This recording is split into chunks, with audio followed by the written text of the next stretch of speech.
Você abra comigo a sua Bíblia em 1 Coríntios, capítulo 15, versículo 36. 1 Coríntios 15, 36, 37 e 38. 1 Coríntios 15, o apóstolo Paulo falando sobre a semente. E é sobre isso que nós vamos falar, o reino de Deus. E ele fazendo uma pequena explicação sobre a importância de trazermos o espiritual. Ele diz assim em 1 Coríntios capítulo 15, versículo 36.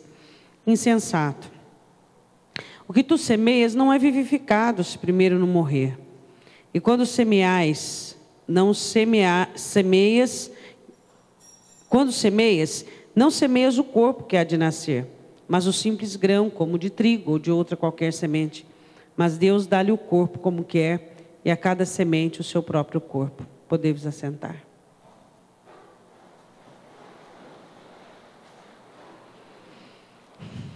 Ele explicando que a necessidade de nós entendermos sobre a própria atividade do grão debaixo da terra. Que o grão, para que ele possa nascer e poder viver, ele precisa morrer. E às vezes nós relutamos com algumas credenciais que nós deveríamos ter.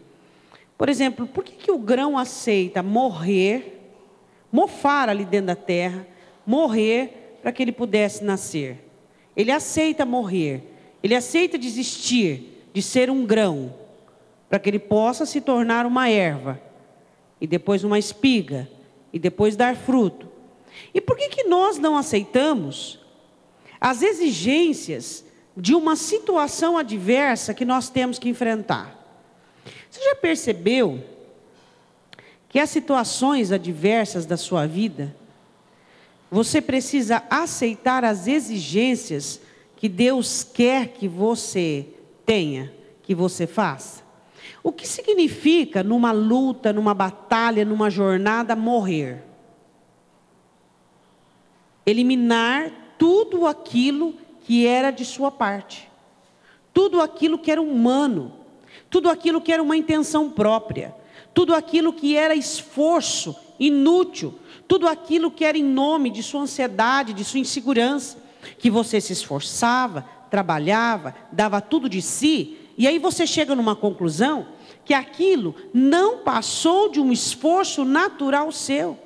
Não passava de suas exigências emocionais compartilhadas com a vida. Está meio complicado, né? Eu posso simplificar para você. Quer que eu simplifique? Quando você está lutando por algo, na maioria das vezes você não está lutando por aquilo. Você está lutando pelo seu egoísmo. Você está lutando pela sua necessidade de estar bem. Você está lutando pela sua necessidade de ser feliz. Pela sua necessidade de possuir alguém, de possuir algo. E quando você entende, enxerga isso, que tudo isso é carência sua. Que tudo isso são necessidades humanas. E que você percebe que você quer vencer aquilo e quer conquistar aquilo, não justamente e propriamente por aquilo, mas não também nem por você, pelo seu bem, mas pelo mal que existe em você.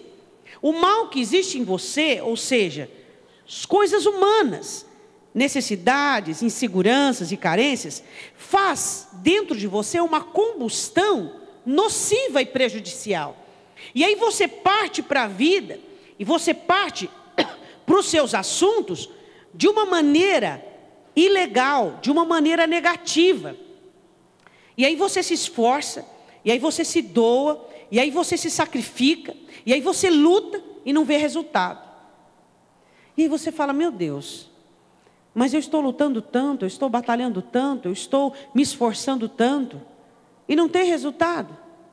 E aí você percebe que aquilo não era esforço, que aquilo não era uma luta, mas era um simples desespero de sua parte, por conta de todas as suas necessidades e por conta de todas as suas carências. Traduzindo, as suas carências geram uma combustão de energia dentro de você. E essa energia vai fazer com que você se mutile para ter coisas e viver coisas das quais você não vai conseguir ter nem viver. Porque na verdade você tem que aprender a morrer. Você tem que aprender a extinguir, matar e destruir todas essas carências, essas necessidades que geram essa combustão dentro de você nociva. O grão, ele vem na terra e ele morre. Ele desiste de ser grão, para que ele se torne uma erva produtiva. Desistir de querer as coisas porque você é doente. Por que eu preciso ter alguém? Porque eu sou inseguro. É tão simples. Resolva o seu problema de insegurança, porque senão nunca você vai ter alguém. Eu preciso estar bem do lado de fora, porque eu estou muito mal do lado de dentro. Desista. Enquanto você não consertar o que houver aqui dentro, você não vai estar bem do lado de fora. Eu preciso do lado de fora do quê? Vamos lá. Eu preciso de enxergar as coisas, eu preciso de confiança, eu preciso de que alguém me ame, eu preciso ser respeitado, Você precisa de coisas do lado de fora, porque ainda você não morreu para as suas necessidades, as suas carências, a sua insegurança, aquela metodologia que não é funcional, de você querer que exista do lado de fora, mesmo existindo dentro de você um caos do lado de dentro. O grão de trigo, ele morre, ele deixa de ser grão, para que ele possa ser erva, depois espiga, e aí vira a colheita. Eu quero perguntar uma coisa para você. Você já aprendeu a morrer? Hoje eu não estou falando de morte para o eu, nem morte para o pecado. Eu estou falando de você aprender a desistir de esforços que não vai dar em nada. De você aprender a desistir de querer algo do lado de fora, porque você é inseguro do lado de dentro. Buscar coisas aqui fora, que aqui dentro está um caos. Por isso que você busca do lado de fora. Aprender a morrer para essa expectativa. Aprender a morrer para esses esforços. E começar a viver de verdade para aquilo que existe dentro de você. Começar a trabalhar e a tratar a sua insegurança, a sua dependência, os seus sentimentos nocivos. Entender que dentro de você tem um universo que às vezes está um caos. E você querendo um jardim do lado de fora. Sendo que Deus quer formar um jardim do lado de dentro. Você quer aqui fora um paraíso. Só que dentro de você, você se abandonou. Você se lançou à escuridão. Tudo por quê? Porque você não aprendeu a morrer. Você não aprendeu a desistir. Desistir do quê, pastora? De esforços que não vão dar em nada. De luta e batalha que você já iniciou como perdedor. Quais são as lutas e batalhas que você inicia como perdedor? Quando dentro de você está abandonado, está um caos, e você quer construir algo do lado de fora, sendo que dentro de você está tudo destruído. Não adianta. Tudo que você fizer do lado de fora vai dar em nada. Ou se você conseguir algo do lado de fora, esse algo vai te dar e gerar dores de cabeça e vai gerar transtorno na sua vida. Eu quero que você vá comigo em Marcos capítulo 4, versículo 26. Marcos capítulo 4, versículo 26. Jesus explica uma parábola, que essa parábola sempre me chamou muita atenção. Ele fala sobre o reino de Deus. Na oração do Pai Nosso, Jesus nos ensinando disse que nós devemos orar: venha a nós o teu reino. O reino de Deus não veio para ser implantado nesta terra. O reino de Deus veio para ser implantado no meu coração e no seu coração. O reino de Deus é justiça, paz e alegria no Espírito Santo. Ele não é comida e não é bebida, não é algo palpável, não é algo humano, não é algo natural. O reino de Deus é sobrenatural e espiritual. E o reino de Deus é o poder do Cristo, o poder do ungido dele, a atuação, a soberania, o poder do Cristo ressurreto, operante nos nossos corações. Quando o reino de Deus está assentado e está determinado dentro de nós, existe o governo do seu Cristo, existe a soberania do seu Cristo. Quando é que um crente tem o reino de Deus implantado dentro dele? Quando Cristo governa.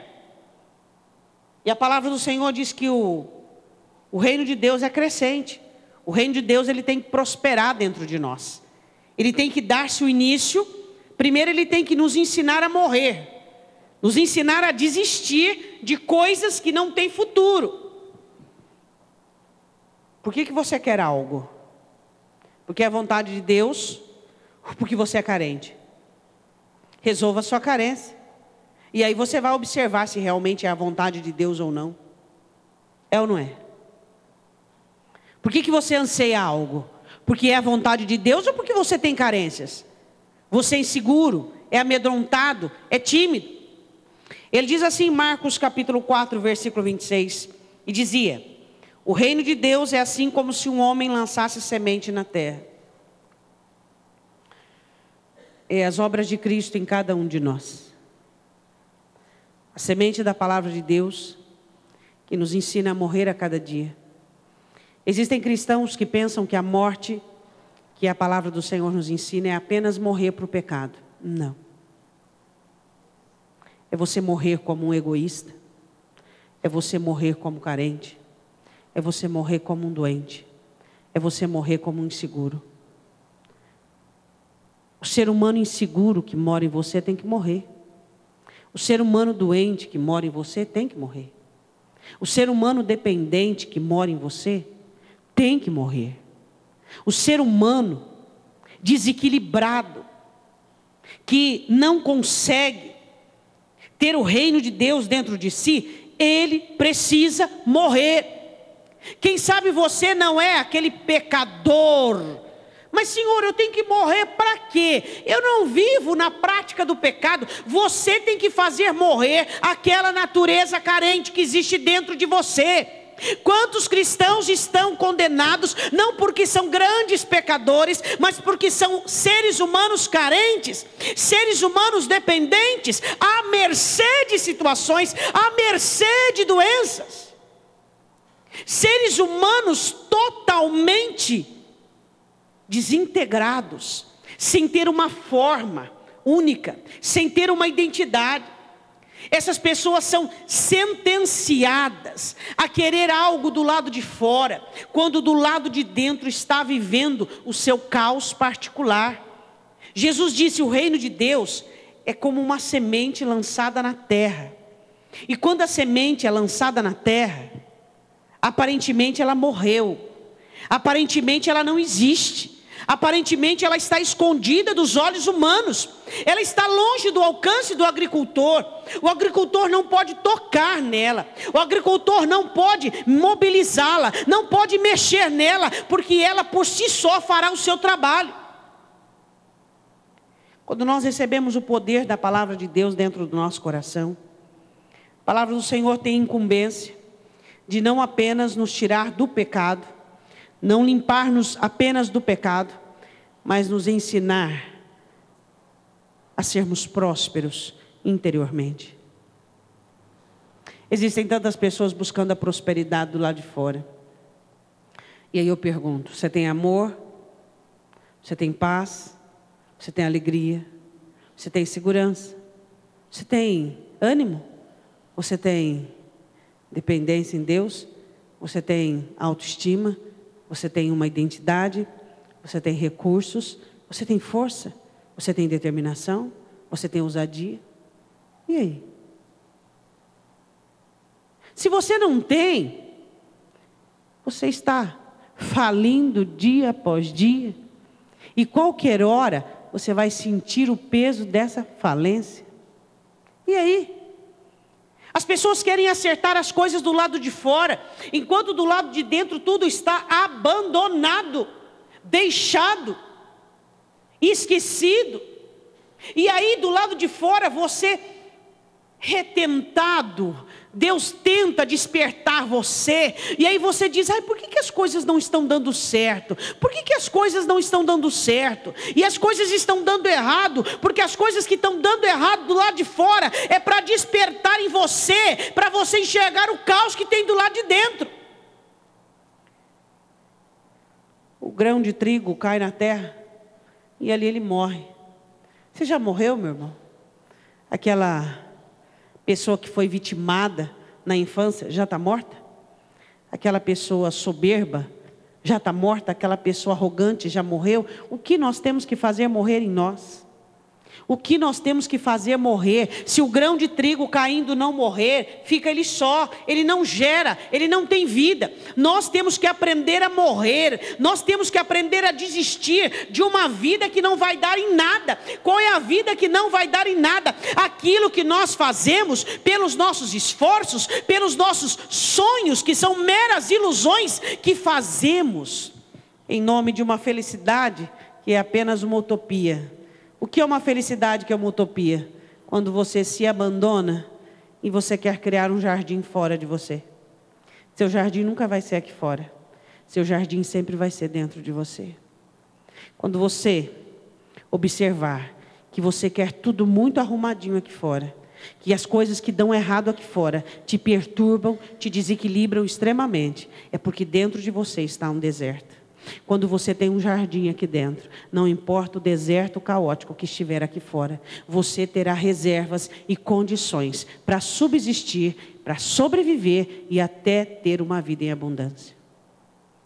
Quando você observa uma pessoa que se desequilibra tão facilmente com qualquer alteração exterior, do mundo exterior, é porque dentro dela está um caos. Quando você olhar para um crente e ele enfrentar as instabilidades da vida, as circunstâncias contraditórias, com equilíbrio, com paz, é porque dentro dele existe um reservatório chamado Reino de Deus, e ali abunda a justiça, a paz e a alegria no Espírito Santo, e de onde ele tira forças para consertar o lado de fora, da justiça que predomina dentro dele, de onde ele tira paz para poder guardar os sentimentos e o coração diante das situações adversas, daqui de dentro, de onde é que ele tira a alegria, que gera força, que gera combustão, para ele transformar as coisas do lado de fora, daqui de dentro, chamado Reino de Deus.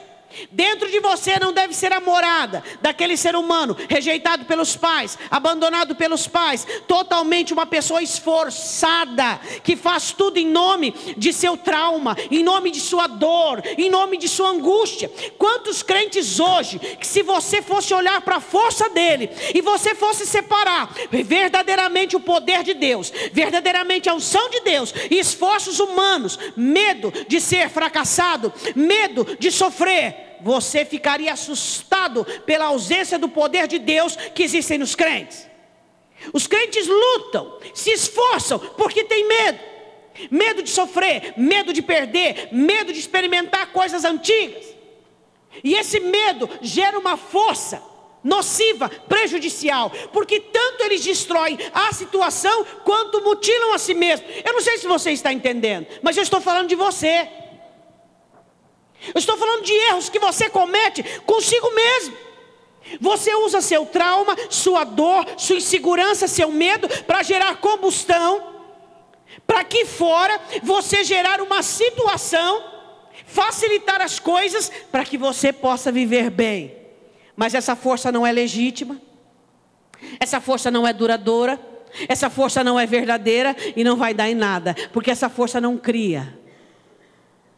Você faz em nome da sua expectação, você faz em nome, mas eu quero ser feliz, eu estou fazendo de tudo para dar certo. Não é tudo que dá certo, é o que Deus quer que dá certo, é o que vem de Deus. E sabe, você está se mutilando, se destruindo, e você está dizendo, olha como eu tenho sido forte, olha como eu tenho sido.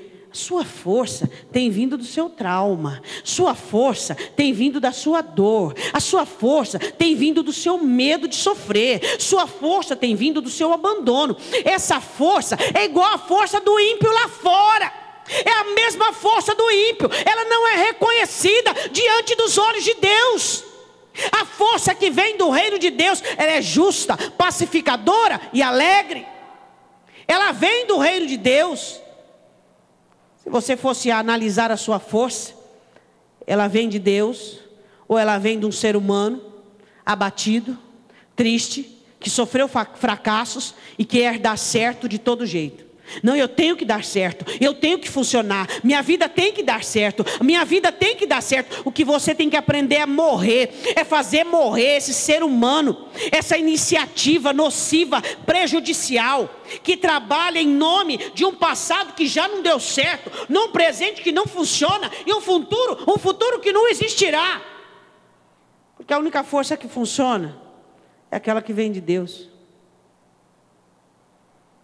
A única força que funciona é aquela que é pacificadora, equilibrada. É aquela que você aceita as dores e você entende que dor faz parte da vida. E que uma das forças mais ajudadoras que nós temos da parte de Deus é as dores. O que é a dor? As pessoas rejeitam as dores. Diga para mim uma dor que você não sofreu. Uma que não foi a verdade. A dor é a verdade. Diz para mim uma dor que você não sofreu que não foi a verdade. Era só a verdade que chegou nua, crua, do jeito dela. Nua, desnudada. Sem mentiras, sem engano, sem nada. As dores que você sofreu foram as suas verdades que se apresentou a você. E o porquê nós evitamos tanto as dores? Ou porquê nós fugimos tanto das dores, se as dores são as verdades da nossa vida? Fala para mim uma dor que você não sofreu, que foi a pura verdade que você estava enfrentando.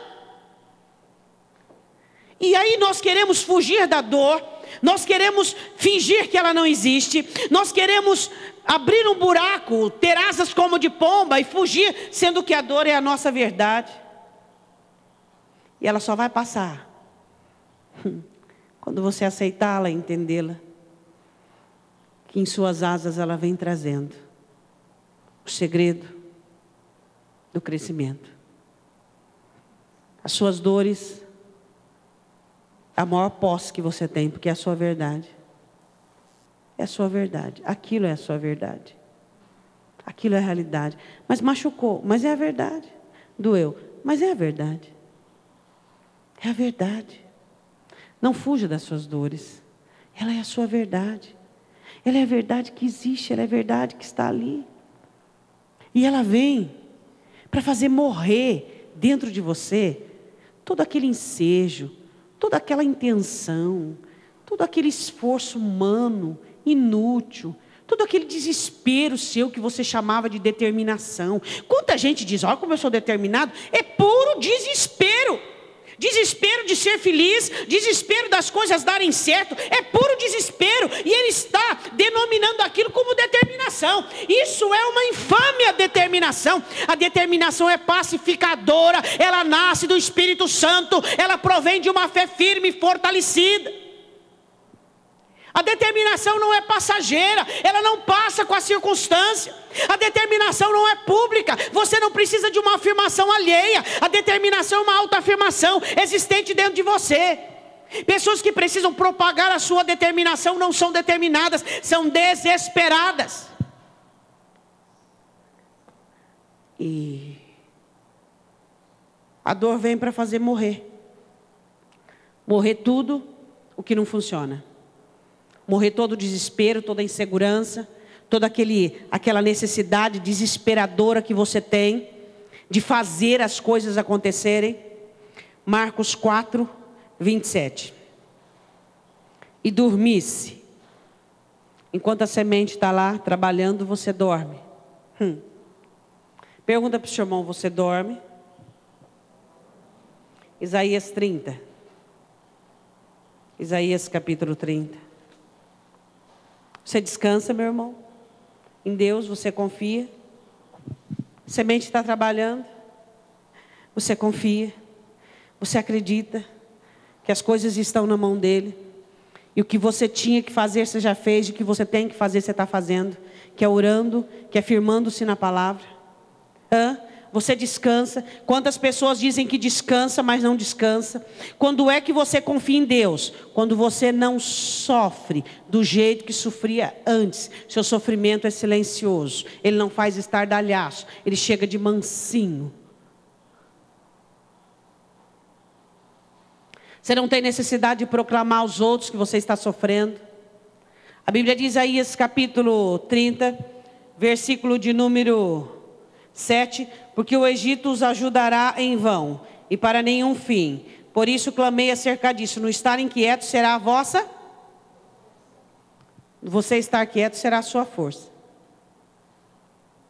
De onde vem a sua paz? Do reino de Deus que tem que existir dentro de você.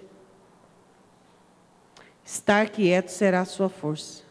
Aprender a descansar em Deus. Você já fez o que tinha que fazer? Descansa. Confia. Acredita que Ele é soberano. Acredita que há tempo para tudo e todas as coisas. Versículo 17. Não, 15.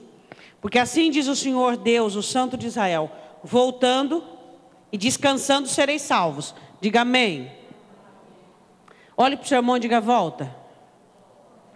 Volta do quê? Dessa jornada humana, de esforço humano, de intenção humana, de desespero, de ansiedade, de insegurança.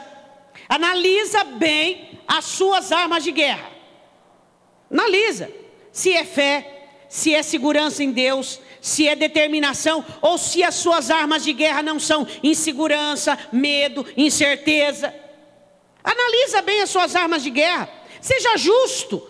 Olhe para você e se analisa. Vê se você não está lutando por causa do desespero. Vê se você não está se esforçando ao máximo, porque você vive um caos dentro de você, e você não quer ter uma situação ruim do lado de fora, porque você não conseguiria enxergar do lado de fora algo ruim, sendo que o mal também está dentro. No descanso e na confiança, volta dessa jornada falida, dessa jornada humana, fazendo as coisas pela própria força, nem por força, nem por violência, mas pelo meu espírito. Os crentes que confiam em Deus, buscam recursos do reino de Deus plantado dentro deles, e ali eles vivem a sua jornada. As suas lutas são legítimas, eles confiam em Deus, os passos deles são metodicamente programados, eles não saem aleatoriamente. Então a palavra do Senhor diz: volta dessa jornada humana, nociva, que não vai dar em nada. O que você quer de Deus? Você está fazendo isso com as armas que vêm do Espírito ou as armas humanas? Se for com as armas humanas, você pode desistir, porque não vai dar em nada. Porque voltando e descansando sereis salvos. No sossego e na confiança estaria a vossa força. Mas vocês não quiseram. Sua força vem do seu sossego e da sua confiança. Sua paz é simples. Se você tiver muito complicado, você desviou-se do propósito. Quando você está desesperado, você desviou-se do propósito. Quando existem complicações interiores, quando você está confuso, desesperado, você desviou-se do propósito. Porque o propósito de Deus é que você no reino esteja em paz, sabendo que a soberania de Deus e que Ele é autoridade sobre tudo e todas as coisas. No sossego e na confiança. Eu disse para vocês, o Senhor diz: mas vocês não quiseram confiar em mim. Volta comigo em Marcos capítulo 4. Volta lá. E dormisse. Versículo 27. Todos abriram? Eu quero que você preste atenção nisso. E se levantasse de dia ou de noite ou de dia, Diga, e se levantasse de noite ou de dia? Diga para o seu irmão que você entendeu dessa frase aí. Então o agricultor lança semente na terra e ele dorme. Ou então ele se levanta de noite e de dia. Diga o que significa essa frase. Dormir, se você já entendeu. Ele descansa. Ele não vai ficar lá vigiando a semente. Ai, não nasceu. Ai, eu orei. Você consegue reconhecer isso?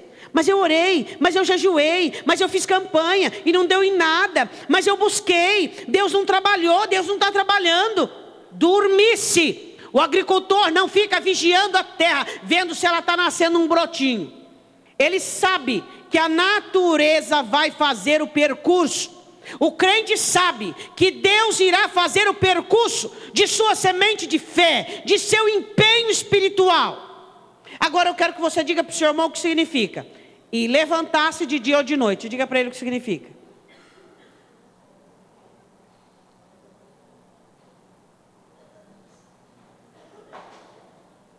Diga para o seu irmão outras atividades. Agora você pode explicar, porque eu já disse o que significa. Outras atividades. Explica para ele o que significa. O diabo quer te monopolizar. Quanto mais monopolizado num assunto, mais fracassado, mais desanimado, mais entristecido. Agora ficou ainda mais fácil. Explica para o seu irmão o que significa isso. Dá uma bronca nele aí. Como é que pode um crente ser monopolizado por um problema? Diz para mim. Ele tem um problema, ele olha pelo problema, ele pensa no problema, ele dorme com aquele problema, é só aquele problema. Não existe mais nada para você se ocupar. Deus não está cuidando daquilo. Você precisa ocupar sua alma, seu coração, com outras atividades, com outras orações. Por quê? Porque Paulo diz que mesmo entristecido ele estava, ele não se demonstrava abatido. E ele dizia, os que perdem como não perdessem, os que choram como não chorassem. Você não pode ser monopolizado por um assunto. Quando você tiver um problema na sua vida, e aquele problema monopolizou você, não é porque aquele problema é grande, que você estava tão fraco, que uma gripe te derrubou. Quando um problema te monopoliza, e ele fica martelando na sua cabeça, ele não sai do seu pensamento, saiba, você estava tão fraco, que você não consegue ter outras atividades sem aquele problema, sem pensar naquele problema, é só aquele problema. Pastor, o que o diabo ganha com isso tudo? Você sabe como começa o desequilíbrio de algumas pessoas, o desequilíbrio mental? Obsessão. Pessoas começam a ficar obsessivas sobre um assunto. E a mente, ela não pode ficar obcecada. A mente, ela é variada. Ela tem que pensar em várias coisas e se dividir em vários temas. Quando uma pessoa começa a ficar obcecada, ela começa a inutilizar áreas do seu cérebro, adormecer áreas do seu cérebro, e aí ela começa a ficar obcecada por um assunto, e ela começa a desequilibrar-se. Quando você começa a ficar, agora vamos falar em termos espiritual. Quando você começa a girar em torno de um assunto, com aquele assunto, Satanás te enfraquece, Satanás te confunde, Satanás faz com que você fique desistente, desanime e perca a fé. Por quê? Porque aquele assunto está nas mãos de Deus. Deus vai trabalhar o seu tempo, mas você está obcecado por aquilo. Pergunta para o seu irmão, você é obcecado? Ah, mas eu não vou ser feliz enquanto isso não se resolver. Eu não vou ser feliz enquanto isso se resolver. Aí Satanás fala, você não vai ser feliz enquanto isso se resolver. Então eu vou aumentar o tempo da sua infelicidade. Eu vou dar uma atrapalhadinha na questão, por meio de agir em você, colocando incredulidade, impaciência e confusão.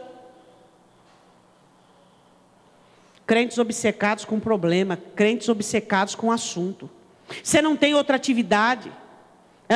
Pega um terreno para carpir, para suar.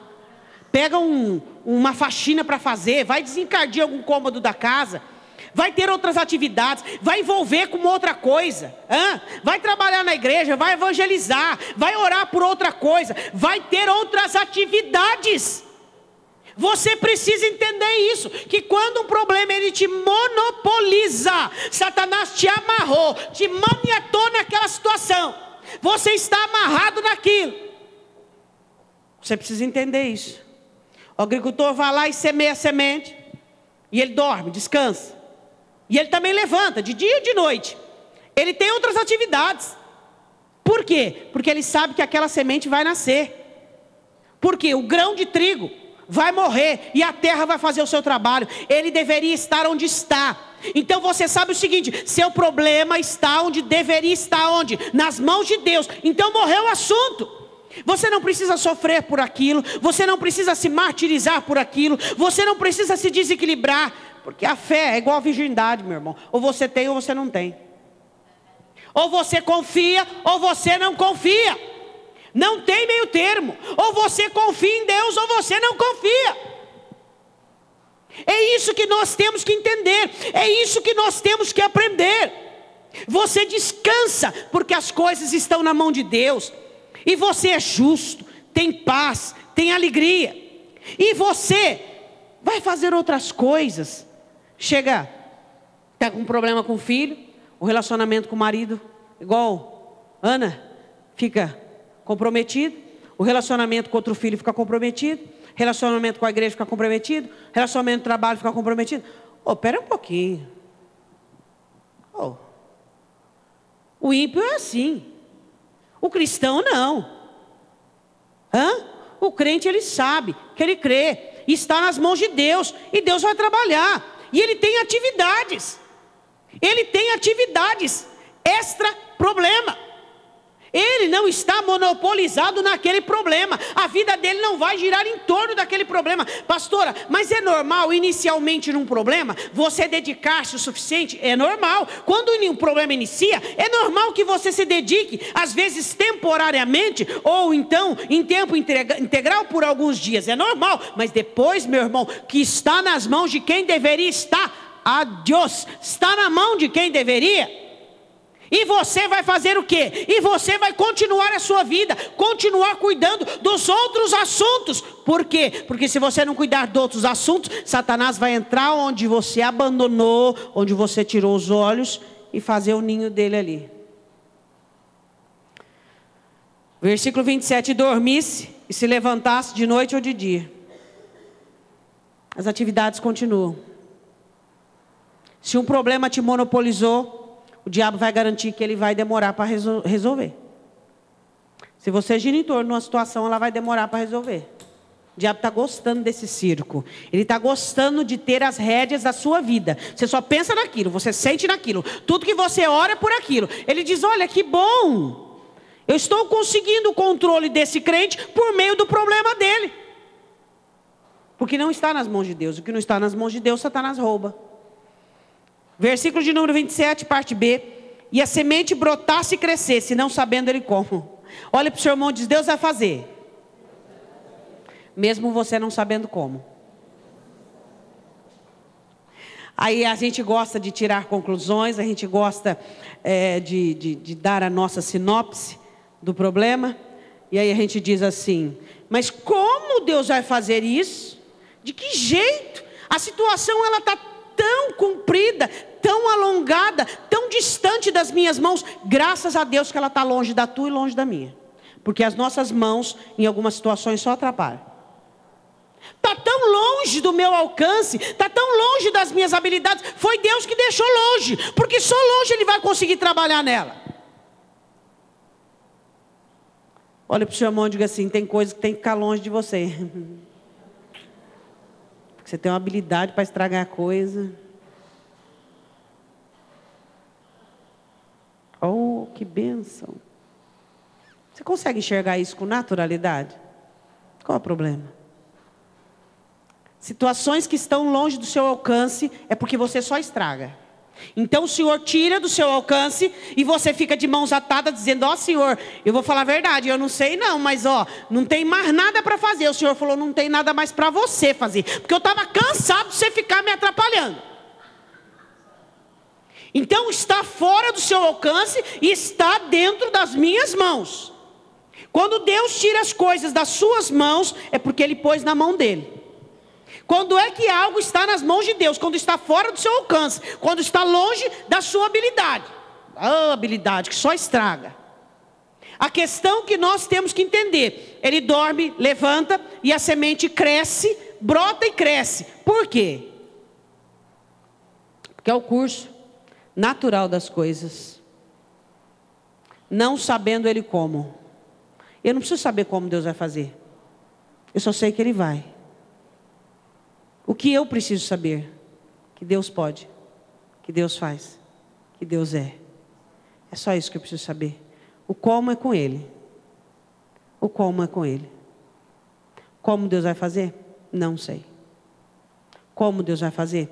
Você também não sabe. Mas Ele faz. Não o que você quer, mas o que Ele quer fazer. É ou não é? É? Como Deus vai fazer? Como Deus vai libertar, como Deus vai ressuscitar, como Deus vai curar. Isso é com Ele, não é contigo. Apenas creia, apenas confia, apenas tenha certeza, apenas acredite nele. Nós, às vezes, queremos comparar Deus com a nossa vã, com a nossa inútil compreensão, nossa vã compreensão. Nós queremos dizer, e agora? Não tem jeito, e agora? Está difícil, e agora? Você devia se envergonhar com algumas considerações como essa. Porque Deus não é homem, nem filho do homem. Ele é Deus. E Ele é digno da sua fé. Ele é digno da sua confiança. Como Ele vai fazer, isso é com Ele. Não é comigo, não é com você. A Bíblia diz assim no versículo de número 28. Porque a terra por si mesma frutifica, primeiro a erva, depois a espiga, por último o grão cheio na espiga. Diga amém? Sem barulho. A semente não faz barulho.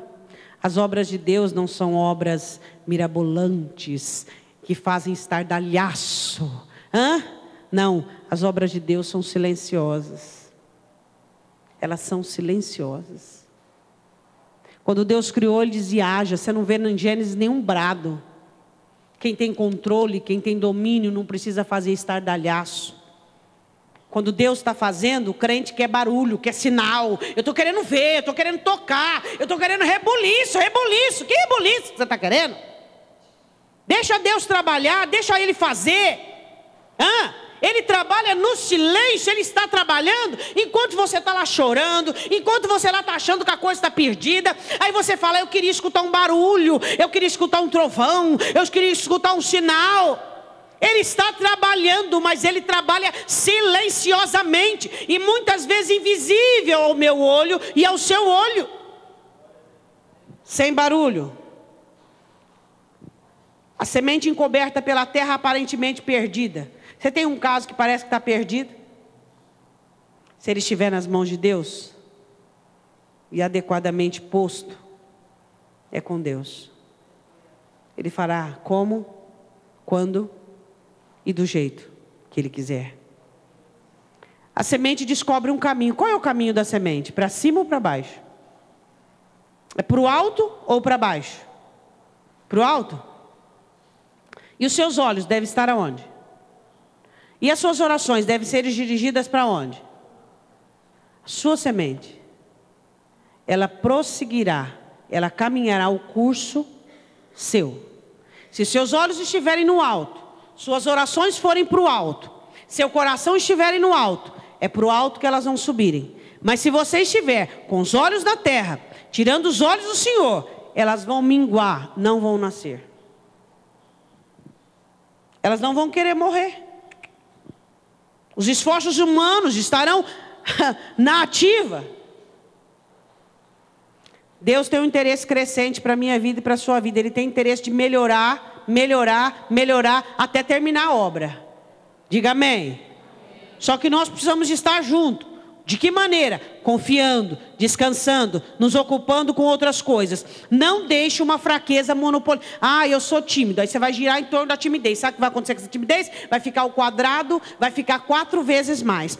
Eu sou soberbo. Gira em torno dessa soberba. Vai ficar 4 vezes mais. Sem mãos humanas em seu crescimento. A semente não precisa de mãos humanas. O reino de Deus não precisa da minha ajuda para crescer. e nem da sua. A vontade de Deus não precisa da minha ajuda, só precisa da minha fé. Eu tendo fé em Deus é que é necessário. Diga amém. Primeiro a erva. Aquele brotinho que parece tudo igual. Tudo igual. Primeiro a erva. Aquela ervinha sensível.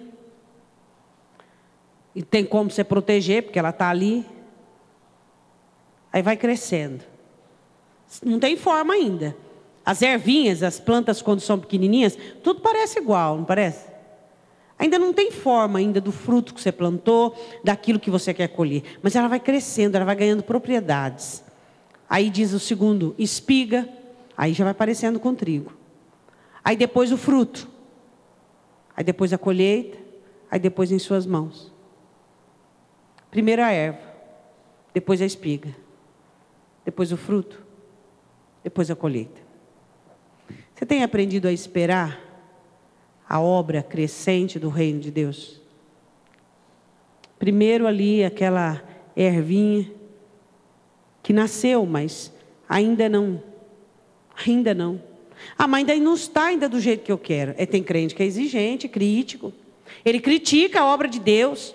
Ainda está aquela obra recém-formada de Deus, delicada, sensível, mas forte o suficiente para vencer a terra. Conseguiu abrir um caminho, aquela semente, no meio da terra, e sair para o alto, e mostrar: eu estou vivo, eu sou o reino de Deus, eu estou trabalhando dentro de você, na sua vida, na sua história, eu estou vivo. E aquela ervinha pequena ali, que eu deveria dar glória a Deus, e dizer: Senhor, não está, não, nada disso, Senhor, eu glorifico, porque aí vem aqueles consideráveis, que dizem: mas isso aí não é o que eu preciso, isso aí não é o que eu quero, e para ficar do jeito que eu quero, falta muito. Você é crítico às obras de Deus, meu irmão? Primeira erva. Aí é dia de celebrar. Senhor, tu estás fazendo. No meio da tribulação o Senhor colocou um recurso.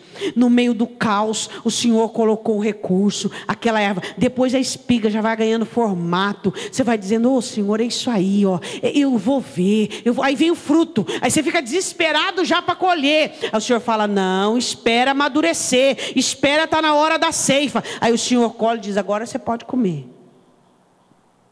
Esperar o processo. Esperar o trabalhar de Deus. Entendeu? As coisas irão acontecer.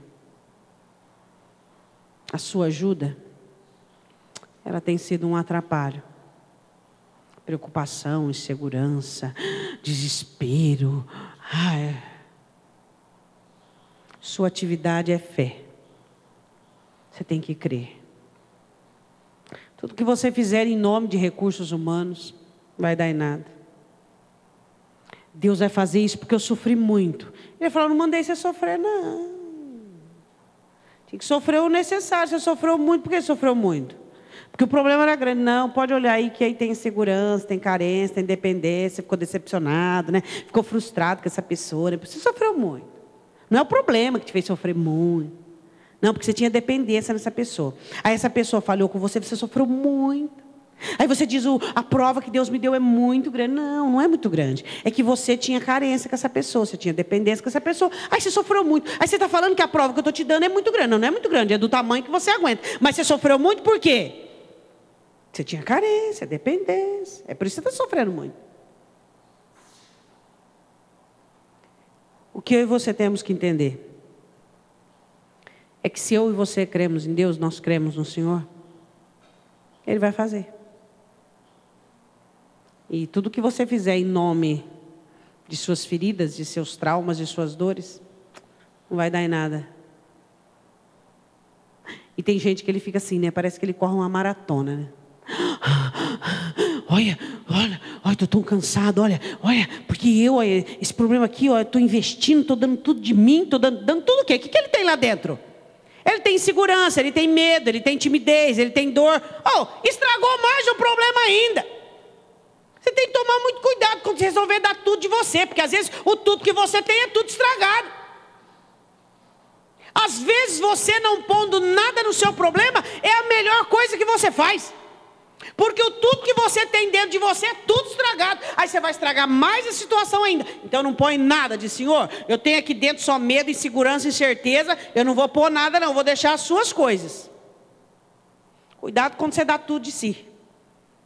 Se você só tem coisa nociva e destrutiva, você vai pôr tudo que é destrutivo no seu caso. E aí a situação vai ficar 3, 4 vezes pior. Aí a situação vai ficar ruim.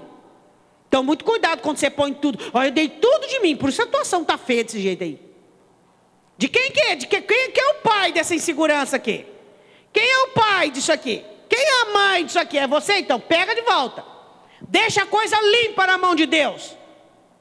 E nada de criar vínculos com o problema. Não sei se você entendeu essa mensagem, meu irmão. É um pouquinho complicada, mas pelo menos entendendo alguma coisinha. Pastor, eu só entendi que eu tenho fé em Deus. Tá bom, meu irmão, tá bom, amém. Fecha o pacote e continua crendo, acabei, amém.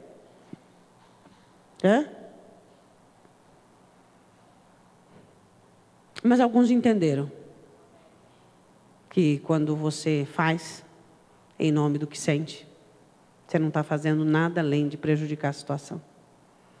Quando você faz em nome de suas mazelas, você só está retardando o projeto de Deus. E por isso que Deus quer as coisas às vezes longe da sua mão. Aí você diz assim, mas está tão difícil, está quase impossível, está longe do meu alcance. Foi Deus quem fez de propósito, porque você só estava estragando o assunto. Eu quero que você fique de pé em nome de Jesus. O reino de Deus é próspero. Ele cresce, ele frutifica. E se você tiver fé em Deus, tudo vai acontecer. E Ele vai fazer. Você só precisa esperar. Pastora, quanto tempo? Quanto tempo eu tenho que esperar? O tempo que Deus quer que você espere.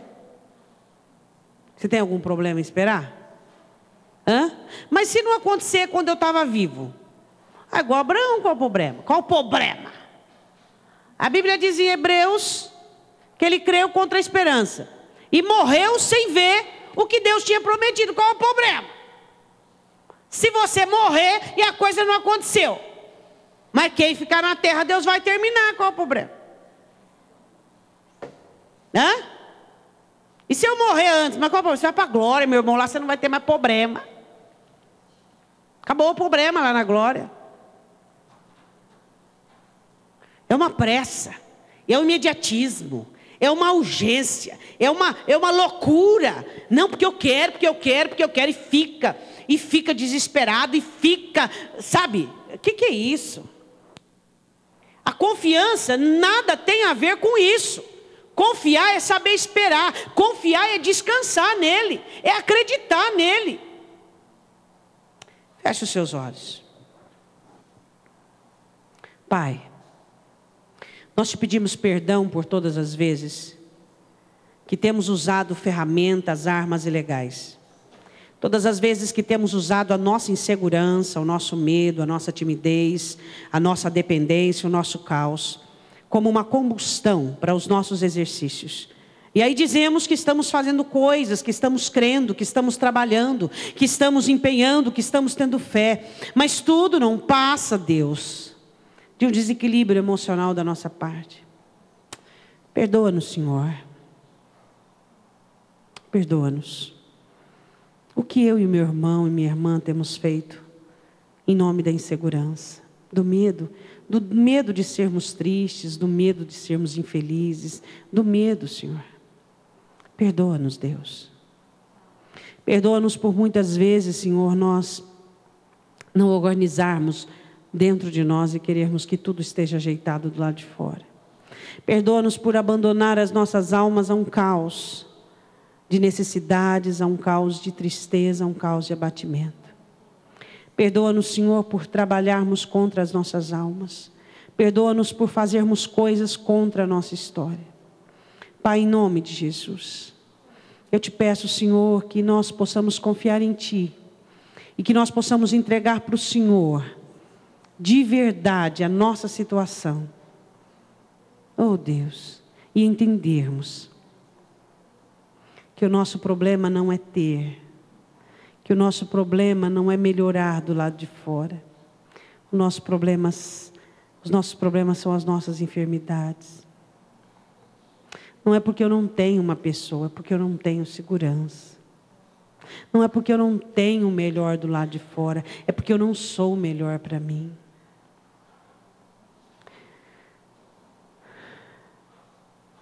Por favor, Senhor, ensina-nos os segredos da vida. O teu reino é próspero. O teu reino quer prosperar dentro de nós, dentro de cada um de nós, Senhor. O teu reino de uma pequena erva quer se tornar numa espiga, num broto, na colheita, até podermos então, Senhor, nos alimentarmos do fruto. Pai Santo, perdoa os nossos pecados, perdoa a nossa maneira de entendermos as coisas de uma maneira errada. Cura-nos, Senhor.